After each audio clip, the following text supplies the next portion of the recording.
Weezer are back with a brand new single and it's called C.E.O. This is the third new single we have got from their brand new album. Surprisingly enough, it's called Weezer because most of their albums are. I was shocked when I was looking up their catalogue for the research for this video.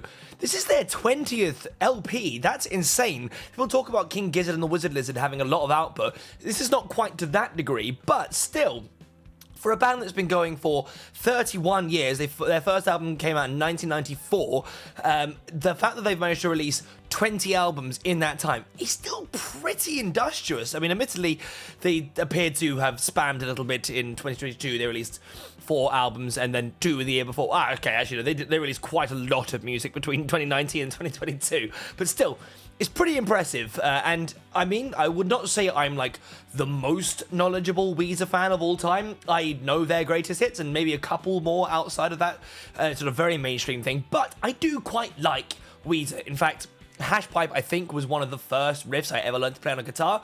They are formative, they are great, their good songs are great. I know that they are somewhat divisive, people really, really like to hate on them, and I don't really understand why, if I'm perfectly honest. But either way, this is the third single that they've released for this current set of releases. And I will say, I really liked We Might As Well Be Strangers. That one folded straight into my regular rotation of listening. I've listened to that in the couple of months it's been out. I've listened to it quite a lot of times. I like it. It's good. The lyrics are kind of interesting. It's sort of introspective. I feel like the way that they handle that subject matter is actually quite good, quite mature. I liked it. Shine Again, I thought was fine. Yeah, I don't know, that one had less interesting stuff to me. Honestly, I just feel like a lot of the harmonies in We Might As Well Be Strangers really helped with that one. Having Wednesday sing along with that one was cool. Shine Again was fine. It was kind of whatever. It was fairly generically Weezer, if you ask me. But now we have got C.E.O. I wonder if this is possibly going to be the last single as well, if the album's out 21st of August, so a couple of weeks' time as of recording this right now. So, based on the current release cycle, I'd say this might be the last one. So, kind of interesting. Apparently, this one's got a load of celebrity cameos in it, or people, like, playing the band. Which, to be fair, if I'm not mistaken, has happened before. I'm going to put up image on the screen now, if I'm right, that then when they did their cover of Africa by Toto, which, to be fair, kind of a good cover, I believe Rivers Cuomo was just completely replaced by Weird Al in that video, and it was excellent for it, because I'm a massive Weird Al fan. So, I guess it's not the first time they've done that, tapped into some of their celebrity things, but apparently we've got Tony Hawk, Curry Barker, not sure who that is, Dax Flame, I'm aware of, Chit, probably might recognize him, Rob Riggle, I am aware of, Rob Hubel, Michael Pena is a big get, to be honest, Giovanni Ribisi, and Christopher Mint-Placer. So, that's pretty decent amount of Hollywood stardom we've got jammed in there as well. So he has got a quote talking about the song. He said, "I was bemoaning the fact that I'm finding myself in this role that doesn't really work with being an artist." Okay, not 100% sure exactly what that means. Everyone loved the song, but nobody liked that line. We ended up externalizing it. It's like I've externalized this part of myself that's bringing down the party. I don't know 100% what he's talking about, if I am honest. Maybe somebody who is a greater Weezer fan than me will be able to tell me what's going on. I don't know. This Rolling Stone article also says that it's playing homage to one of the music videos from their 1994 album, the first one, the Sweater Song, which, to be fair, is also one I didn't know until I started looking into this one. So I have now listened to it and watched the video, but apparently this is going to have some sort of referential stuff going on with that one. So, yeah, I guess there's nothing much more to do than watch this. So what I'm going to do is watch this track for the first time. I am going to pause it. I'm going to skip through. We're going to break down and analyze anything that's kind of interesting that grabs my fancy, try and figure out how this song works. If you do, excuse me, want to see this song uninterrupted without me pausing and talking over it, I will link it in the description. Go and watch the original thing, show Weezer some love, then come back, watch this one with me, and we can figure out what makes it tick together. Anyway, without any further ado, let's jump in and listen to C.E.O. I can immediately see Rob Biggle right at the front. Okay. You're about to say something. I can see it. Well, talked it over with the guys, and Sorry, I will say, Rivers Cuomo is like immortal. He sort of hit like 35 and just stopped aging. In show business, there's a thing called if it ain't broke, don't fix it. Yeah. I do appreciate that his mug has got CEO written in like Sharpie as opposed to Rob Biggle's one that's actually like proper. Hungry for nostalgia. So hungry. You know, they want to see the old Yep. with a new twist. Totally new twist. Twist it. Do you think you could do that?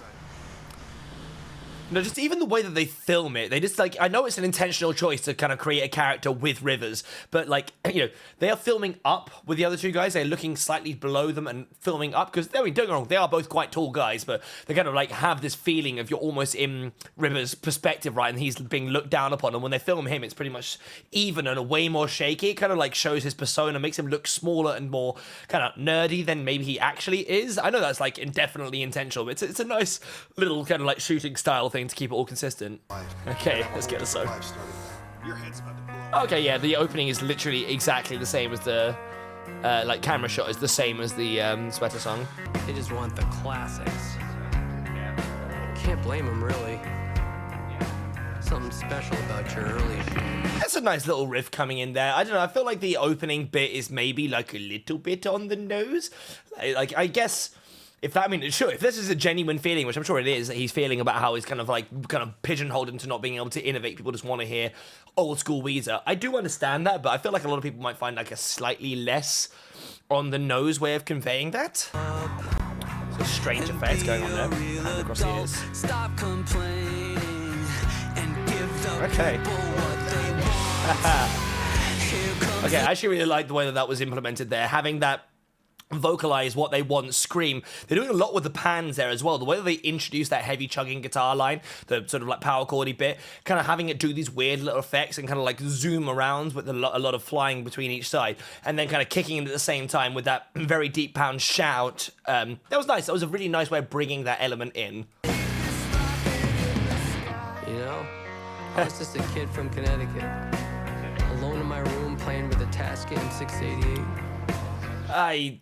I can't tell how parody this is. If it is completely like, you know, earnest, which I think it probably isn't, it's maybe, yeah, it's bordering on cringe, I will admit. I think it probably is somewhat of a parody, but it's quite close to what it's parodying. I was happy. Tinkering They want to release the dogs because there's dogs running around in the other one. Okay. chilling out in my cup. I really like that kind of like the guitar thing that's coming in there. It kind of feels like it's kind of being focused, you know, it kind of like it's zoning in on its moment before it kind of kicks in. I really like the way that they do that. Here comes the C.E.O. I gotta keep this rocket in the sky. I gotta stop. I appreciate the detail as well that the drummer is absolutely not even trying to pretend to drum, which again is something that was from the Undone music video, but that is a nice detail that they're kind of keeping that kind of stuff consistent.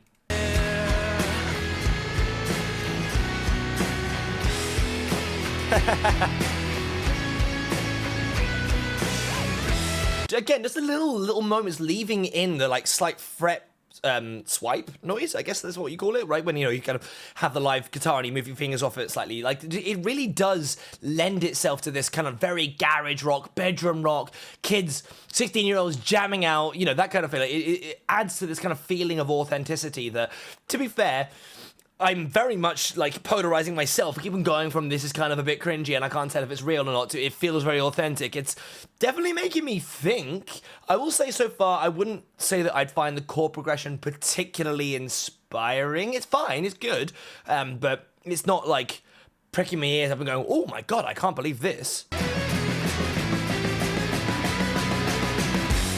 Okay. Here comes the C.E.O. Oh, that's totally okay.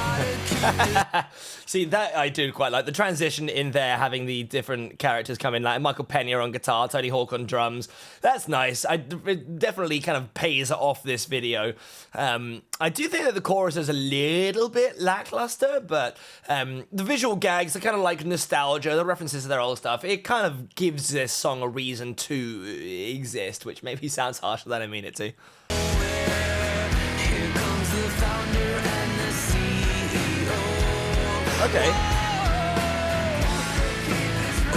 See, this chorus, I think, has got a lot more to offer. I know that they're definitely building it up intentionally, right? But this one had, like, more back and forth parts. There was a kind of, like, echoey vocal line on one side. The way that the guitar kind of, like, moved in and out, there was, like, a nice overdub there. Things are getting a little bit more complicated. There's slightly more moving parts. It is not just bass following root note. I mean, to be fair, the bass tone is very, very nice, and this is chunky as fuck, and I do like that. But it's bass essentially following the root notes of the chords, and it's just been like 4 power chords, and that's essentially it, which is fine, but it needed some development. And I do think that this version of this chorus, I'm assuming it's probably the last one, actually adds a lot to make this more interesting. I kind of lament that they didn't implement some of this stuff a little earlier. I know that it's for the sake of building it up and having layers do, you know, it sort of get added to and combine.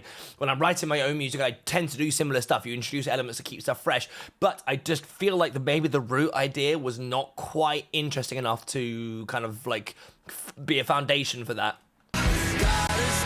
Ah, there you go. Do the thing, Tony, do the thing.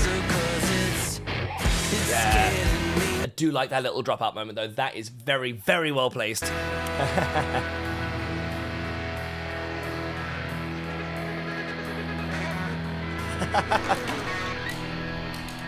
Okay. That was kind of charming. I like new Weezer. What are they doing? They're playing Playing sack. hacky sack, Yeah, that's nice. so cute. Guys, Too loud. Too loud with the hacky, okay? Trying to make a rock music video in here with new Weezer. Yeah. You're not mad at us, are you? Well, whatever you guys were doing, maybe we could rebrand that. New Weezer with the if, very we were gonna relevant hack you Tony in. Hawk. Yeah, if anyone wants to hang out later. Hey, there's still a Yeah, little hacky you action. forgot your hacky sack. Okay, well, I don't 100% know exactly how I feel about that song. Like I said, I do think that it suffered from the beginning of it being kind of too simple. I know that, yeah, it was kind of trying to build up to this point, and it was telling a story as well, and I feel like maybe without the visual aid of the video, it would be even more kind of like opaque as to what was going on. I couldn't tell how much of it was parody, how much of it was genuine introspection, which you can argue is a good thing. I'm not 100% sure about it in this one, because it kind of verged on cringe. I did think that as the song progressed, the more elements were introduced. There were some very nice little production tweaks and sort of tricks being put in there, you know, like as I said, this song is like pretty simplistic. It is like maybe 2 different chord sequences with pretty minimal other stuff, but that is executed about as well as that could be executed. It was, you know, the little moments, the little dropout stuff, the kind of way that they introduced those guitar lines, the way that they kind of panned around stuff and added elements. I do think that was really, really good. I will definitely save this one. What will be interesting is how it stands the test of time when it comes to being in my regular rotation of listening, because it could either be that I find the chorus engaging enough and the second half of it engaging enough that I end up liking all of it, or whether or not I find myself skipping it because I find the first half of the song to be a little bit boring. I'm not 100% sure how I feel about it, but it definitely was, you know, classic old school Weezer, for better or for worse. If you are a Weezer fan, I imagine you probably did quite like it. It definitely doesn't reinvent the wheel, but it clearly wasn't trying to. It was a homage, video included, obviously. And the video was mostly pretty fun. It was kind of charming. I actually had less in the video of the celebrity cameos than I was expecting. By the time it kind of kicked in and had them all messing around on the thing, it was quite endearing. I did like that aspect of it.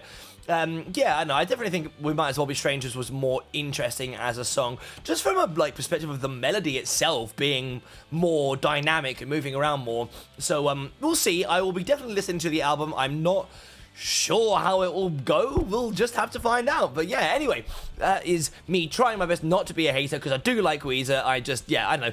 I'm not going to pretend I like stuff when I don't. So I'll be curious to see what you guys think in the comments. I'm sure this is going to be a divisive one, so let's see if it gets a little spicy in there. Otherwise, if you did like the video, please consider subscribing to the channel. It helps to grow us. It is great. Otherwise, have a fantastic day, and I'll catch you guys in the next one. Peace.